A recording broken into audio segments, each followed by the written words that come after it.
Chapter 12. The 12th Tablet. The skies over Uruk were smoky as the king's sacrifices burned. Meat and fruit, oil and flowers. The gods were drawn like flies to circle in the perfumed air. After fulfilling his duty to the gods, Gilgamesh sent for his masons. The people groaned. Now the building would begin again. Soon it would be the wars. But Gilgamesh was too weary for battle campaigns. Since destroying the steering gear of the ferry boat, he thought twice about destroying things. Fearing death, he no longer wished it on the young men of his city. Exhausted, he no longer wanted anyone to work themselves into an early grave. He did not want anyone to mourn, as he had mourned for Enkidu. He looked at the old men and felt responsible for their frailty. But he did send for his masons and scribes. He told them to carve his adventures on the wall of heroes, and write them on clay tablets for future generations to read. While he told them his story, they listened like children at his feet, open-mouthed, fingers in their hair, astounded. They ran home and told their wives and children, and soon the city buzzed with voices retelling the epic of Gilgamesh. What a story it was! The king's dreams reenacted his adventures. Sometimes he woke crying, sometimes screaming, and sometimes he even woke up laughing. Through his window, he heard the people say, "He has changed! How he has changed!" But how could that be? He had not gained immortality. He had not eaten the prickly plant. Surely it was they who had changed. Once they had hated him, and now, for some reason, they loved him. When the frieze was finished, he went to look at it. "But tell me, why this empty panel at the end? Do you think I will be going on more journeys?" asked Gilgamesh wryly.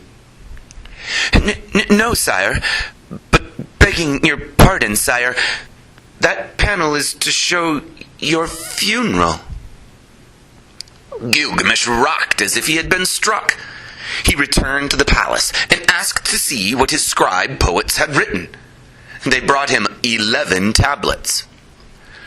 "I suppose you realize this is incomplete?" he said, his voice harsh and rasping. "You have not recounted my death." The scribes bowed low. Naturally, there will be a 12th tablet, my lord king." At last, Gilgamesh took to heart the advice of Siduri, the wine seller. He did marry, and he did have children. And on the day his first son was born, he took the child in his arms and stood on the broad sill of his room overlooking Uruk, golden in the evening sun. Tears ran down his cheeks now, as freely as the day his friend had died. But today, he was crying tears of joy. For was he not holding new life in his arms, and did it not have his eyes, and his hands, and his long feet, and his Sumerian nose? Was he not as immortal now as every other father of sons? The child's hand within his own was as small as the seed of a cedar tree.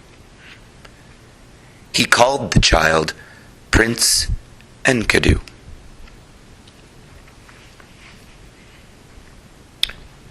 Out of the darkness of sleep, a dream hurtled down.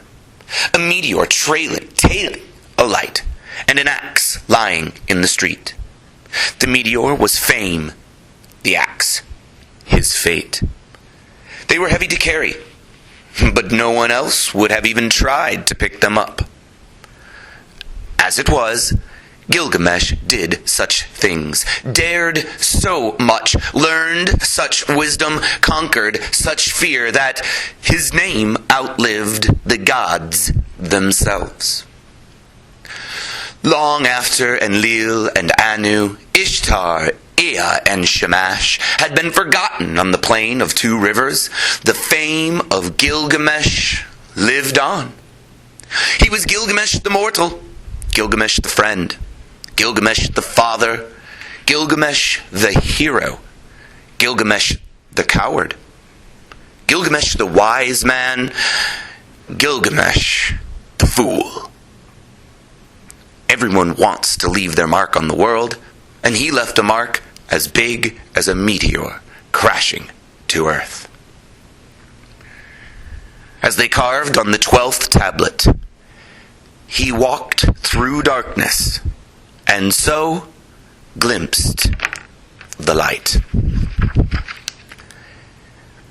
Here ends the reading of Gilgamesh the hero, one of the oldest stories in the world,